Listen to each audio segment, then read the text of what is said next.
زكريا بالنور والإشراق جبريل جاء النبي يدعوه فوق البراق هو النبي الأمين. Assalamualaikum warahmatullahi wabarakatuh. Bismillahirrahmanirrahim.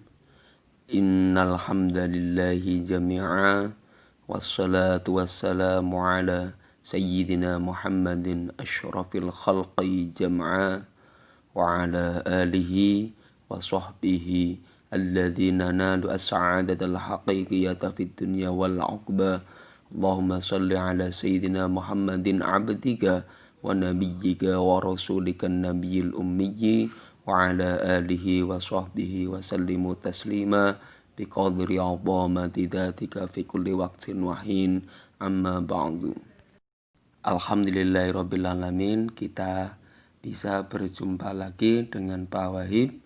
Mari kita belajar SKI tentang Isra Mi'raj Nabi Muhammad sallallahu alaihi wasallam KD 3.5, menganalisis latar belakang dan peristiwa Isra Mi'raj Nabi Muhammad sallallahu alaihi wasallam.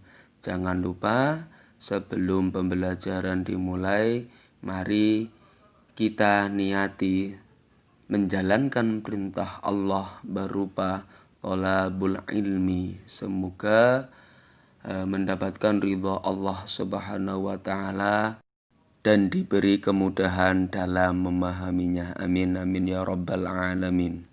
Mari kita mulai pembelajaran hari ini. Peristiwa Isra Mi'raj. Yang pertama terjadi pada malam tanggal 27 bulan Rajab tahun ke-11 kenabian Nabi Muhammad sallallahu alaihi wasallam, bertepatan dengan tahun 621 Masehi, 1 tahun sebelum Nabi Muhammad hijrah ke Madinah. Yang kedua, peristiwa Isra Mi'raj merupakan mukjizat Nabi Muhammad sallallahu alaihi wasallam yang tidak dapat dialami manusia biasa pada umumnya dan cuma terjadi pada Nabi Muhammad sallallahu alaihi wasallam. Yang ketiga, Nabi Muhammad sallallahu alaihi wasallam ketika Isra Mi'raj ditemani oleh malaikat Jibril dan menggunakan kendaraan khusus yang bernama Buraq. Kecepatannya luar biasa bagaikan kilat. Keajaiban ini semata-mata hanya karena kekuasaan Allah Subhanahu wa ta'ala. Yang keempat, selama perjalanan Isra Mi'raj, Nabi Muhammad sallallahu alaihi wasallam singgah di tempat-tempat bersejarah seperti di Bukit Sinai. Di Bukit Sinai itulah tempat Nabi Musa alaihissalam menerima kitab Taurat. Selanjutnya di tempat Baitul Lahmi, yaitu tempat Nabi Isa alaihissalam dilahirkan. Selanjutnya di Masjidil Aqsa Palestina, yaitu Masjidil Aqsa berada di Baitul Maqdis, ya, atau sebutan bagi Yerusalem. Oke, mari kita simak penjelasan tentang perjalanan Nabi Muhammad sallallahu alaihi wasallam ketika Isra Mi'raj menuju ke Sidratul Muntaha. Yang pertama, ketika di langit pertama, Nabi Muhammad sallallahu alaihi wasallam bertemu dengan Nabi Adam alaihissalam. Dan ketika di langit kedua bertemu dengan Nabi Yahya alaihissalam dan Nabi Isa alaihissalam. Dan ketika di langit yang ketiga, Nabi Muhammad SAW bertemu dengan Nabi Yusuf alaihissalam, dan ketika di langit keempat beliau bertemu dengan Nabi Idris alaihissalam, dan ketika di langit yang kelima beliau bertemu dengan Nabi Harun alaihissalam, dan ketika di langit keenam beliau bertemu dengan Nabi Musa alaihissalam, dan di langit ketujuh beliau bertemu dengan Nabi Ibrahim alaihissalam. Mulai dari langit yang pertama sampai langit yang ketujuh, Nabi Muhammad bertemu dengan Nabi Adam alaihissalam, sampai pada ke langit ketujuh bertemu dengan Nabi Ibrahim alaihissalam. Nabi Muhammad SAW mengucapkan salam kepada mereka ketika di langit pertama sampai pada ke langit yang tujuh.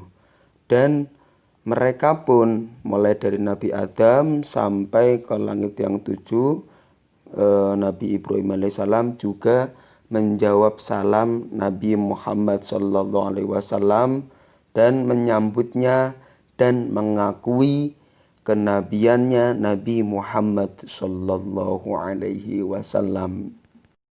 Jadi ketika masuk pada langit yang pertama sampai pada langit yang ketujuh, Nabi Muhammad SAW didampingi oleh malaikat Jibril alaihissalam.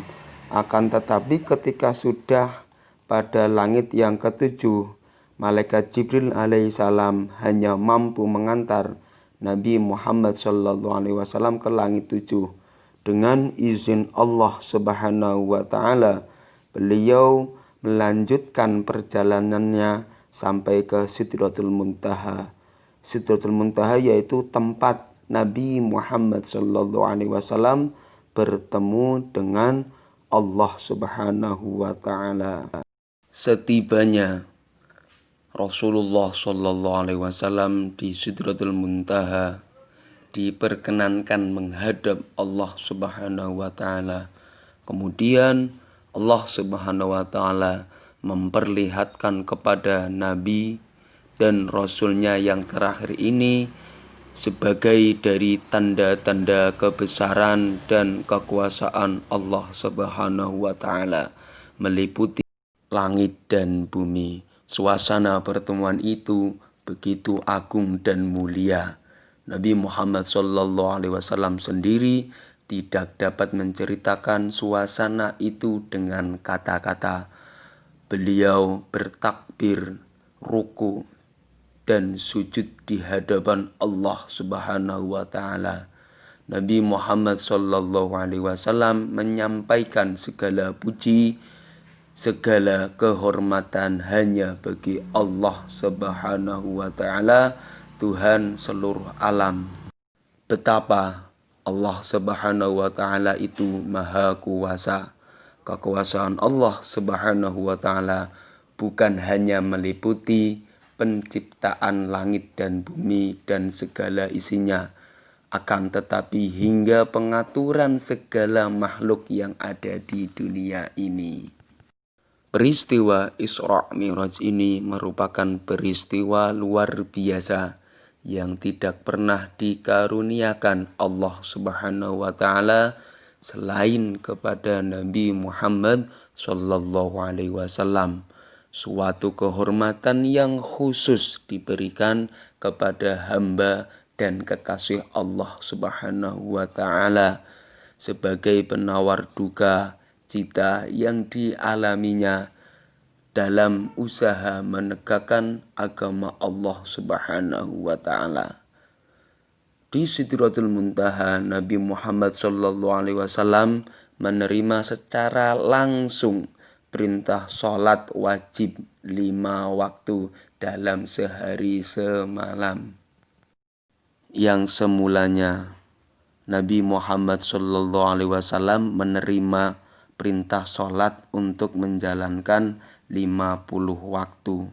Akan tetapi sampai pada akhirnya yaitu 5 waktu sehari semalam anak-anakku sekalian. Sholat adalah ibadah yang berupa gerakan dan perkataan tertentu yang dimulai dengan takbir dan diakhiri dengan salam. Sholat 5 waktu hukumnya fardu ain. Fardu ain adalah yang diwajibkan kepada setiap umat muslim.